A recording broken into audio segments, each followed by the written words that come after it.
Oh yeah, I should probably make a video. Yeah. Anyway, 2014's over, so fuck. Congrats, you lived this long. So while everyone's making shitty top 10 lists about what was actually the best of 2014, I'm gonna be that guy and just talk about what I liked most in 2014. Not necessarily in a list-based format, just stuff that I think is worth mentioning.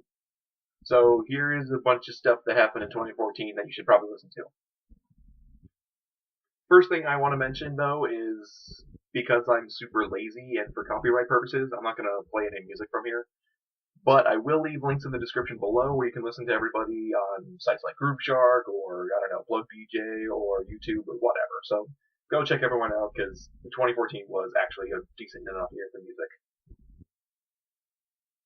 Let's get a couple of random LPs and indie bands out of the way first. First up, we have Cross Examination's Dawn of the Dude EP. Cross Examination's weird. They're really weird. If you don't like crossover, then move along because these guys are just crossover as fuck. They're weird, they're funny, and they got the right amount of stupidity and silliness that I would rather see in a Guar album than some little crossover band. It's actually amazing. The CP is great, but it's really short. It's really, really short. It's under like 20 minutes, and like every song is just barely over a minute. They do a lot of good crossover thrashy things. They sound better than Municipal Waste, but that singer is a little hard to get over. I'm not going to say he's as bad as the dude from Municipal Waste, but he's really up there. But I would give him a chance because I find him just more tolerable. A little lesser known pop punk band called 1 Minute Less had a great album out this year called Youth the Time. Holy shit, this band is incredible. So, when you think of like an indie pop punk band, you think of kind of the boring, generic stuff, but really, I think these guys do something better. They do stuff that just rivals My Chemical Romance, Green Day, Blink, Goldfinger, pretty much every other pop punk band I've ever heard of. But they've done it with just such a fantastic sound quality, and every note just sounds just perfect, like they knew what they were doing.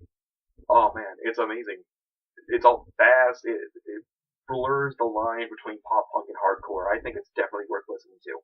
And here's the thing, it's free. You could seriously go download this on their Bandcamp page right now. It's go buy it. Go toss some money their way if you need to. Just fucking start a PayPal or a Kickstarter for them because these guys are fantastic. However, while I do say that they blur the line between pop punk and hardcore, I don't care for their vocals very much, mostly because he's the only generic thing about them. It's just kind of boring. I love Swashbuckle. A weird pirate death metal band is fantastic. And they released a new EP on my birthday. Coincidence? I think not. But this EP wasn't actually that great. It's not bad, it's just not fantastic. First problem being that the songs are kind of short as fuck. The short songs that they had on Back to the News were at least catchy and fun, but these were just lacking. Very lacking. They fall into more of the death metal category of their career, not like their last two works. It's a little annoying. At least there's still a bunch of chanting. It's kind of fun, I guess. It just felt flat compared to the other work, especially since their last two albums were fantastic. Not to mention that they had plenty of time to work on it, so I really don't know what happened here. Regardless, I recommend you go toss some money their way because they need to write for a fifth album. And because I cannot apparently get through a video without mentioning Lich King, their new EP, Do Over, was absolutely fantastic. I don't know what I expected other than perfection, but it was fucking perfect. Oh, it was amazing. The songs on this little re-recording thing are actually pretty worth it, considering that the first two albums were both written, recorded, and mixed by Tom Martin. They did not come out too well, and this is definitely one that probably would have ended up happening eventually. I mean, I was hoping for a whole re-recording of Necromantic Maelstrom, considering that those songs are actually decent, just impossible to listen to. But no, we're probably not going to get that. Just get a handful of the good stuff. Not to mention that the little tweaks to the songs are actually fantastic. The little Jesse Ventura part in Predator still makes me laugh. It's fantastic. And one of the songs that I actually didn't care for, Toxic Zombie Onslaught, is probably now one of my favorite Lich songs. It's really well done. Also, you put Reverend in front of Thrashiker. That's amazing. And lastly, the cover of Hot for Teacher is phenomenal. It is arguably better than the Van Halen version. It's so good. Oh, this EP's great. Go buy it. Yay! New Overkill albums. Yay! Overkill's amazing. Yeah, let's make this one quick. White Devil Armory is fucking just radical. It fixes like the one problem that I had with Electric Age is that songs like don't drag on. It's fast, it's loud, and I probably think it's Overkill's best. That being said, there are a couple of songs that just kind of, they're forgettable. But what's there is still fantastic. It's like Master of Puppets, man. It's like, yeah, sure, Master of Puppets has got a couple of flat songs, but the rest of it's fantastic. I highly recommend you go listen to Bitter Pill. It's probably my favorite album of it. Judas Priest, Redeemer of Souls. I'm not really sure I listened to enough Judas Priest to give a really fair examination of this. So, let me give you the short version. I like it. It's good. Long version of it is, it's just classic speed metal with Rob Halford's voice. From what I understand, it's much better than Judas Priest's more recent stuff, but none of the songs really stick with me. It didn't blow me away, but I liked it. I probably think that Dragonaut's the best out of it. It's just great. AC/DC, Rock or Bust. It's an AC/DC album, so let's move on. Exodus, Blood In, Blood Out. Yeah, this is the one that everyone's been waiting for, right? Exodus, the new Exodus album is fantastic. That was fucking amazing, but it's not perfect. Gary Holt and the rest of Exodus have really hyped this album out since the day it was announced. And as the tracklist grew and, featured acts became more and more impressive, the hype storm just grew. So, Blood In, Blood Out is basically Temple of the Damned 2. It's less based in groove metal than Exhibit A and B, but it still has a lot of elements from that time, such as the heavy downtuning. Now, two things make this album work. Gary Holt's riffs, praise Gary, and Steve Salz's vocals. He has certainly not faltered one bit since 2004. He sounds fine. The one thing that doesn't really make this album work is the hype. I think the hype really killed it. I was hyped that Chuck Billy and Kirk Hammett were on this album, and they just weren't in there in the way that I wanted. Kirk Hammett plays one solo in Soul of the Wound, and Chuck Billy he says that BTK, that moans. It's a little annoying.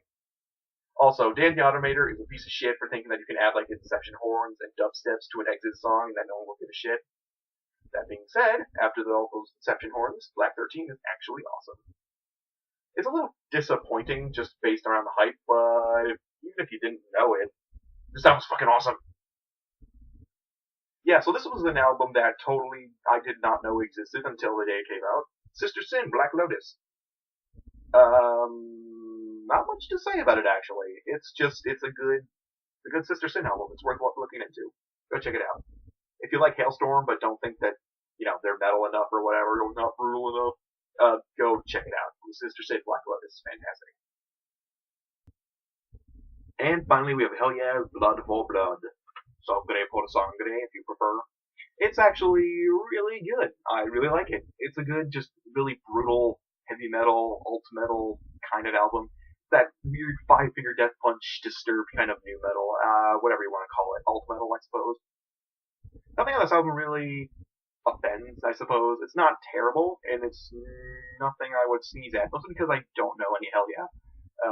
It's good, though. It's worth listening to. There's a lot of just good speed and really groovy vibes to it. I think it's awesome. And if any of you are actually still around, I have a couple of honorable mentions.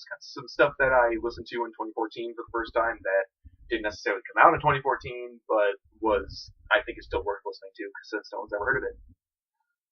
Swashbuckle, Crime Always Pays.